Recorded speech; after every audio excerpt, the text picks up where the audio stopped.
Finally Brazil পেয়ে গেল তাদের প্রতিপক্ষ রাউন্ড অফ 32-এ আপনার জাপান। ইয়েস, আমি বলেছিলাম জাপান আপনার ব্রাজিলের প্রতিপক্ষ হবে রাউন্ড অফ 32-এ, সেটা মিলে গিয়েছে। জাপান আপনার আজকের ম্যাচটায় তারা আপনার সুইডেনের সাথে ড্র করে তারা গ্রুপ রানার আপ হয়। রানার আপ হওয়ার পর আপনার অবভিয়াসলি জাপানের সাথে ব্রাজিলের ম্যাচ হতে যাচ্ছে আপনার সম্ভবত 29 তারিখ ম্যাচটা হতে যাচ্ছে, আমি যদি ভুল না করি।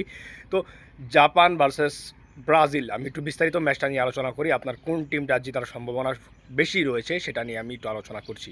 জাপান কিন্তু ব্রাজিলের জন্য স্ট্রং প্রতিপক্ষই, কারণ লাস্ট ম্যাচ আপনার ব্রাজিল জাপান যে হয়েছিল সেখানে আপনার জাপান জিতেছে, ওয়ান গোলও হয়েছিল, কিন্তু জাপান সেই ম্যাচটাই ভালো করেছে এবং জাপান এই বিশ্বকাপেও খুব ভালো করছে। তাদের স্পেশালি তাদের যে মিডফিল্ড লাইন আপটা আপনার 4জন মিডফিল্ডার তারা খেলায়, নাকামুরা আরও কয়েকটা প্লেয়ার আছে ভালো ভালো প্লেয়ার।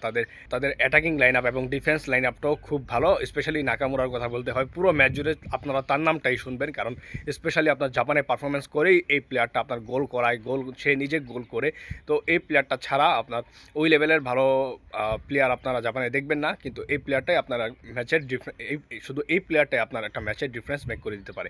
তো জাপান আপনার খুব কাউন্টার অ্যাটাকের টিম, আপনার দ্রুত তারা কাউন্টার অ্যাটাক করতে পারে। এটা হচ্ছে ব্রাজিলের জন্য সমস্যা হবে, কারণ কাউন্টারে ব্রাজিল দেখা যায় অনেক সময় দুর্বল।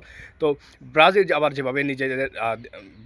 যেভাবে নিজেদের আপডেট করেছে ম্যাচ প্রতি by match, day by day match প্রতি তারা যেভাবে নিজেদেরকে আপডেট করেছে, সেই আপডেটের পর আপনার ব্রাজিলের প্রতিপক্ষ আসলে কেউ হতে চাইবে না, কিন্তু জাপানের হওয়া লেগেছে, কারণ তারা গ্রুপ রানার আপ হয়েছে। তো এখানে কিন্তু জাপানে অবভিয়াসলি খুব চাপে রয়েছে, ব্রাজিলের সাথে তারা খেলবে।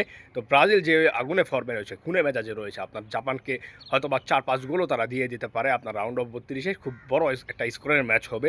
আমার মনে হয় সেখানে ক্লিয়ারলি আপনার ব্রাজিল ডমিনেট করবে, যদিও জাপানের মিডফিল্ডটা খুব স্ট্রং। তাদের প্রত্যেকটা লাইন আপে আপনার প্রত্যেকটা প্লেয়ারই ইন্ডিভিজুয়ালি ভালো পারফরমেন্স করে। তারপরও আমি বলছি যে আপনার ব্রাজিল এই ম্যাচটাতেও ডোমিনেট করবে জাপানের এগেনস্টে। তো আপনারা কি মনে করছেন, ব্রাজিল নাকি জাপান, কোন টিম আপনার রাউন্ড অফ 32-এ জিততে যাচ্ছে? আপনারা আপনাদের মতামত কমেন্ট বক্সে জানিয়ে দিতে পারেন।